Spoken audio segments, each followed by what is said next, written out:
বাংলাদেশে 5G network চালু হওয়ার পর থেকে 5G সাপোর্টেড স্মার্টফোনের ব্যাপক চাহিদা বেড়েছে। আর এই কারণে টেকনো বাংলাদেশে লঞ্চ করতে চলেছে তাদের মোস্ট ডিমান্ডিং একটা value for device techno Pova car 5G। তাছাড়া এই ফোনের যে ফিচার আছে, যে স্পেক্স আছে, সেটা কিন্তু অলমোস্ট ফ্ল্যাগশিপ ফোনের মতো অনেকটা। সংক্ষেপে বললে এটাতে ব্যবহার করা হয়েছে 144 হার্জের কার্ভ অ্যামোলেড ডিসপ্লে, মিডিয়াটেকের পাওয়ারফুল একটা প্রসেসর Dimensity 7300 আলটিমেট, যেটা কিনা 5G সাপোর্ট করে। পাশাপাশি 5500 mAh এর লার্জ ব্যাটারি উইথ 45 ওয়াটের চার্জার ফোনের বক্সে পেয়ে যাবেন।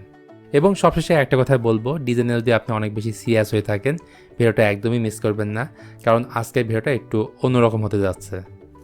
তো মূল ভিডিওতে যাওয়ার আগে একটা ছোট রিকোয়েস্ট, যদি আপনি এই চ্যানেলে নতুন হয়ে থাকেন please hit the subscribe button, আর যদি অলরেডি সাবস্ক্রাইব করে থাকেন থ্যাংক ইউ সো মাচ। শুরু করব এটার ডিজাইন দিয়ে। টেকনো কিন্তু এবার ভালো ইফোর্ট দিচ্ছে ডিজাইনে, ব্যাক প্যানেল ভালো করে দেখলে সেটা বোঝা যায়। ছোট ছোট ক্যারেক্টার এই ফোনটাকে বাড়তি সৌন্দর্য প্রোভাইড করেছে। টেকনো এই কালারের নাম দিয়েছে নিয়ন শেয়ান, এটা বাদেও আরও কালার আছে, সেগুলো কিন্তু খারাপ না। আর এই ডিজাইনের নাম রাখা হয়েছে ইন্টারস্টেলার স্পেসশিপ ডিজাইন। সামনে পেছনে দুই দিকেই কার্ভ করা, এর ফলে হাতে ধরে ভালো একটা গ্রিপ পাওয়া যায়। তাছাড়া এই ফোনটা কিন্তু যথেষ্ট লাইট ওয়েট, 177 গ্রাম হচ্ছে এটার ওজন, আর থিকনেস হচ্ছে 7.45 মিলিমিটার, এবং আইপি রেটিং হিসেবে থাকছে IP64। ভালো বিষয় হচ্ছে একটা ফোনের মধ্যে যে বিষয়গুলো বেশি দরকার তার সব কিছু এতে দেওয়া আছে। এখানে একটা বিষয় আপনাদেরকে জানিয়ে রাখি, এর ব্যাক প্যানেল হচ্ছে পলিকার্বনেট প্লাস্টিকের। তো আগেই বলেছি এটা কার্ভ অ্যামোলেড ডিসপ্লে, এটা সাইজ হচ্ছে 6.78 ইঞ্চ।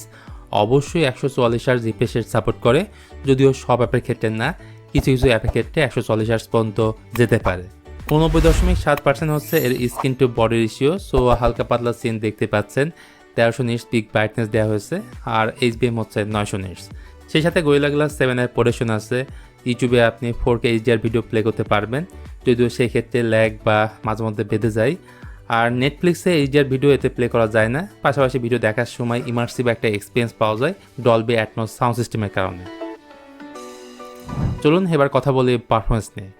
টেকনোর এই ফোনে ব্যবহার করা হয়েছে মিডিয়াটেকের Dimensity 7300 আলটিমেট, যার মূলত 4nm বেস, র্যাম থাকছে 8GB এবং স্টোরেজ থাকছে 128GB, যাদের র্যামের টাইপ থাকছে LPDDR5 এবং স্টোরেজ থাকছে UFS 2.2।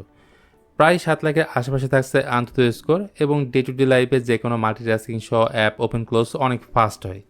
এর কারণও আছে iOS 15 বেসড অন Android 15 এর কারণে।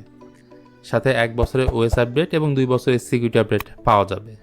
আর যারা গেমার প্রচুর গেম খেলেন তারা এই ফোনে BGMI স্মুথের সাথে 90 FPS খেলতে পারবেন।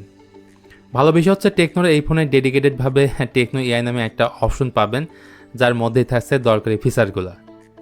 তাছাড়া Dimensity 7300 আলটিমেট যেহেতু 5G সাপোর্ট করে, সো বাংলাদেশ থেকে এখন যারা 5G ফোন কেনার চিন্তাভাবনা করছেন তাদের ক্ষেত্রে পোভা কার 5G ফোন হতে পারে one of the best choice. যারা ক্যামেরা লাভার প্রচুর ছবি তোলেন তাদের কথা চিন্তা করে রিয়ারে পাওয়া যাবে দুইটি ক্যামেরা সেন্সর। মেইনটা হচ্ছে 64 মেগাপিক্সেল সনি IMX682, এর পরেরটা একটা AI লেন্স, আর ফ্রন্ট ক্যামেরাটা হচ্ছে 13 মেগাপিক্সেলের, যাতে কিন্তু আপনারা 4K 30fps এর পাশাপাশি ভালো মানের স্ট্যান্ডার্ড ছবি তুলতে পারবেন। তাছাড়া আমরা সবাই জানি সনি ক্যামেরা সেন্সর কতটা বেটার আউটপুট দিয়ে থাকে, এতে ডিটেল ভালো পাওয়া যায়, ডাইনামিক রেঞ্জ ভালো পাওয়া যায়, ইভেন পোর্ট্রেট মোড ভালোভাবেই কাজ করে।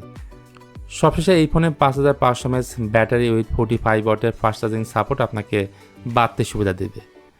মোট কথা একটা জাতীয় ফোন হওয়ার জন্য যা যা থাকার দরকার তার সব কিছুই আপনারা এই ফোনের মধ্যে পাবেন। তো আজকের ভিডিওটা এই পর্যন্তই। ভিডিওটি ভালো লাগলে please hit the like button, share করতে পারেন আপনার বন্ধুদের সঙ্গে।